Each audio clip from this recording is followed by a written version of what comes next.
I've been designing and writing and programming games for a long time, probably almost 20 years now. I got started in the early days with the Atari 800 computer, 8 bits, 16 colors, and 3 channels of sound.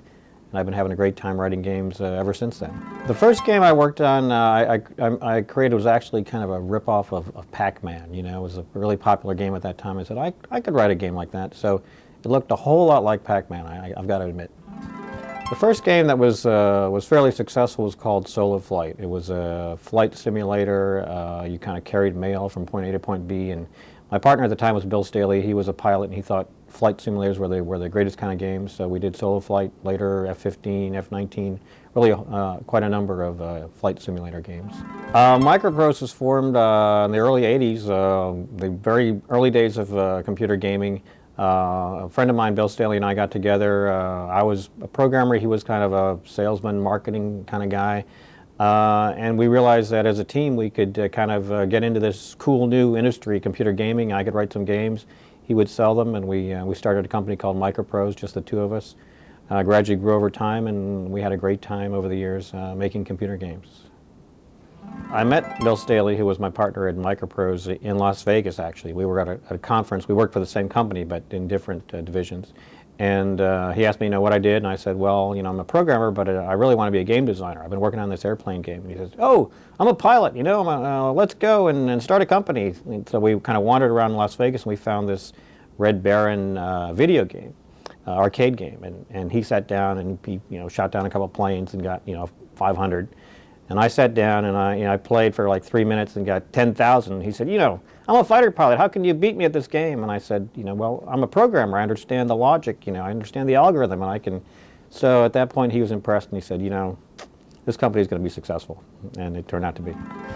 The reason my name shows up on my games goes back to the original game called Pirates.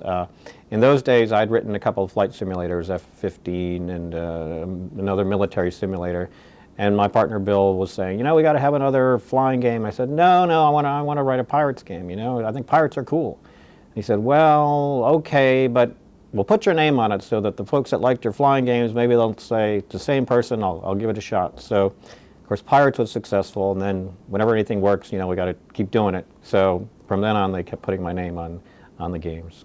I was interested in history a lot when I was younger. I read about the Civil War and, you know, the Wild West and pirates and kind of a lot of things that end up showing up in my games. And I think it's fun to do a game that has some sort of a kind of historical, realistic component to it. That way, when you start playing, you already know a little bit about the topic, and you've probably heard about pirates or trains or history or thing, you know, kings and wars and things like that. So a historical game kind of lets you start with a leg up because you already know a bit about what's going to happen and what's important.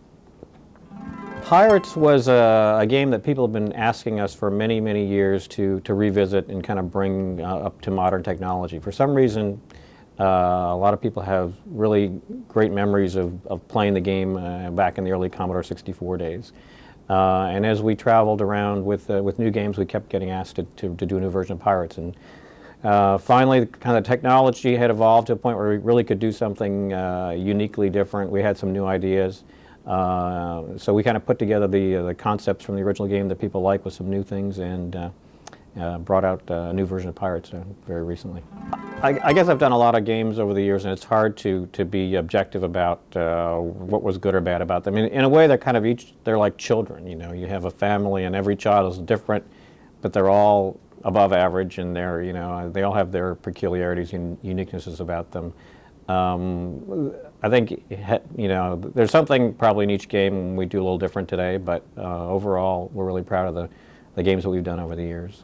Once in a while, I've gone back to play a game that's you know, a number of years old, and often you're struck by, you know, the 16-color graphics and the fact that it really doesn't run too well on the latest hardware, or runs too fast or too slow or whatever. So a lot of the old games are kind of best remembered fondly as opposed to being played. That's one of the reasons we did Pirates, and we keep doing Civilization, is to keep it fresh, keep it current with the technology, and keep it fun to play. I think it's really gratifying that people have fond memories of kind of some of the classic games that we did back in the 80s and 90s, and it's a lot of fun to bring them up to 21st century technology standards, for example, with Pirates, and I hope in the future maybe to do that with some of our other titles. We are fortunate to have quite a few titles in our back catalog that may someday deserve to be brought into the 21st century. And we enjoy hearing from our players, our fans, the community out there, what they'd like to see in the future.